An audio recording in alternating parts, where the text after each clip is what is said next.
কক্সবাজার বেড়াতে গেলে যে খাবারটা আমাদের পছন্দের তালিকার সবার উপরে থাকে সেটা হচ্ছে লোটে মাছের ঝুরি। আর এই লোটে মাছের ঝুরি আমার খেতে বেশি ভালো লাগে, একদম শুকনো শুকনো, সেই সাথে ঝাল টান টান। যারা কক্সবাজার না গিয়ে এই খাবারটা বাসায় তৈরি করে খেতে চান তাদের জন্যই আমার আজকের রেসিপি। তাহলে চলুন এই জনপ্রিয় খাবারটা তৈরি করা দেখে নিই। আমি এখানে হাফ কেজি লোটে মাছকে খুব ছোট করে কেটে ধুয়ে পরিষ্কার করে নিয়েছি। আর ছোট করে কাটার কারণ হচ্ছে এই মাছের নরম কাটা সহ যেন খাওয়া যায়। তারপর হচ্ছে এখানে দিয়ে দিচ্ছি 1 চা চামচের মতো লেবুর রস। লেবুর রস দিলে মাছের কাঁচা গন্ধটা যেমন চলে যাবে, ঠিক তেমনি এখান থেকে খুব সুন্দর একটা লেবুর ফ্লেভার পাওয়া যাবে। তারপর একটা কড়াইতে দিয়ে দিচ্ছি হাফ কাপ সর্ষের তেল। চাইলে সর্ষের তেলের পরিবর্তে সয়াবিন তেলও ব্যবহার করা যাবে। আর এই ঝুরি ভাজাতে সামান্য একটু তেলের পরিমাণ বেশি লাগে।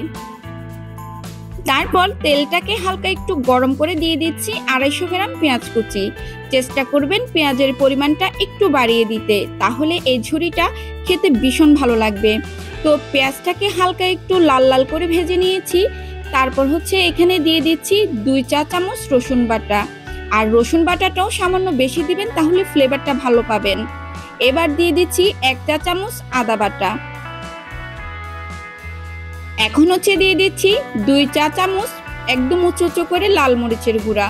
তো আমি এখানে প্রায় 3 চা চামচের মতো হবে এভাবেই লাল মরিচের গুঁড়া ব্যবহার করছি। দিয়ে দিচ্ছি 1/4 চা চামচ হলুদের গুঁড়া। এখন হচ্ছে সবকিছু 2-3 মিনিটের মতো ভেজে নেব। এখানে কোনো ধরনের পানি ব্যবহার করা যাবে না।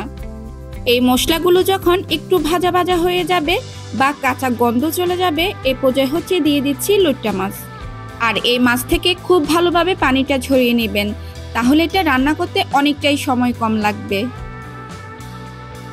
তারপর হচ্ছে 6টার মতো ফালি করা কাঁচামরিচ দিয়ে দিচ্ছি। আর আপনারা যারা ঝাল পছন্দ করেন না চাইলে একটু কমিয়ে দিতে পারেন। স্বাদ মতো লবণ দিয়ে দিচ্ছি। আর এটা যেহেতু নোনা পানির মাছ, লবণ দেওয়ার সময় একটু চিন্তা ভাবনা করে দিবেন। এখন হচ্ছে এগুলোকে সব কিছু একসাথে মিশিয়ে নিচ্ছি। আর 5 মিনিটের মতো চুলার হিটটাকে একদম মিডিয়াম করে রান্না করে নেব।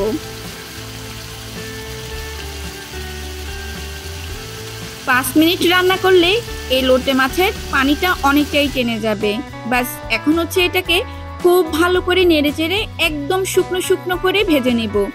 যতক্ষণ না এটা একদম পোড়া পোড়া আর শুকনো শুকনো হচ্ছে, ঠিক ততক্ষণ পর্যন্ত আমরা এই লোটে মাছটাকে ভেজে নেব। বাস এটা আমাদের একদম লাল লাল ভুনা হয়ে গেছে। এখন শুধু গরম গরম ভাতের সাথে পরিবেশন করার পালা। আশা করছি রেসিপিটা আপনাদের কাছে অনেক বেশি ভালো লেগেছে। রেসিপি ভালো লাগলে অবশ্যই অনুরোধ রইল বাসায় এটা তৈরি করে খাবেন। আর কমেন্টস করে জানাবেন খেতে কেমন হয়েছে। ভালো থাকবেন সবাই, আল্লাহ হাফিজ।